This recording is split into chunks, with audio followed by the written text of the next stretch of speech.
আলাইকুম।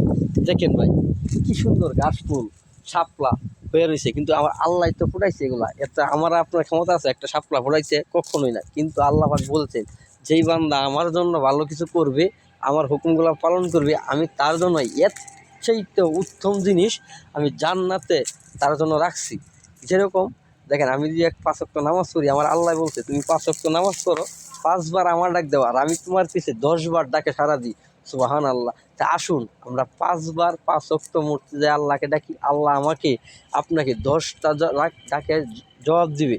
তিনি আমাকে আমাকে আপনাকে আল্লাহ পাক তো বলতে, তিনি আমি যদি আমার আল্লাহকে ডাকি, আমার আল্লাহ 10টা ডাকে সাড়া দিবেন। তৃতীয়, আমার আল্লাহ আমার জন্য জান্নাতে কত সুন্দর নাজ নেয়ামত রাইখা বইরা দিছে। যেরকম আঙ্গুর ফলের বাগান, অনেক কিছুই, খাওয়ার কোনো শেষ নাই। তেমনি আমার আল্লাহ বলছে, তোমার জন্য জান্নাতে আমি এত সুন্দর একটা বাড়ি করে রাখছি, যা এই দুনিয়ার 7 দুনিয়ার সমান একটা জান্নাতের একটা জায়গা। তা আমরা ভাই সামান্য এই দুনিয়ার পিছে পইরা কিসের এত অহংকার করতেছি? আমাদের জন্য তো আসল জায়গায় পইরা রয়েছে। চলেন না এগুলো হিংসা ভেদাভেদ বাদ দিয়া জান্নাতের সংগ্রহ করি। যেদিকে জান্নাত আছে আমরা সেদিকে চলার পথ খুঁজি। এদিকে উল্টাপাল্টা না করে আমরা এক আল্লাহর দিকে ছুটে যাই। কিসের এত বাহাদুরি? এই বাহাদুরি থাকবে কয়দিন?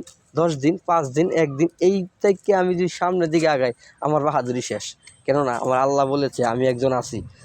সে হঠাৎ আমি আর আপনি হুদাই এই দুনিয়ার পিছনে না দূর ফিরে আল্লাহর দিকে সাড়া দেই, আল্লাহর দিকে ঝুলে পড়ি, আল্লাহর দিকে ঝুঁকে পড়ি। 5 ওয়াক্ত আজকাতে নিয়ত করেন, আজকে জুম্মাবাদ, আজকের থেকে এই যে জুম্মার নামাজ থেকে শুরু করলাম।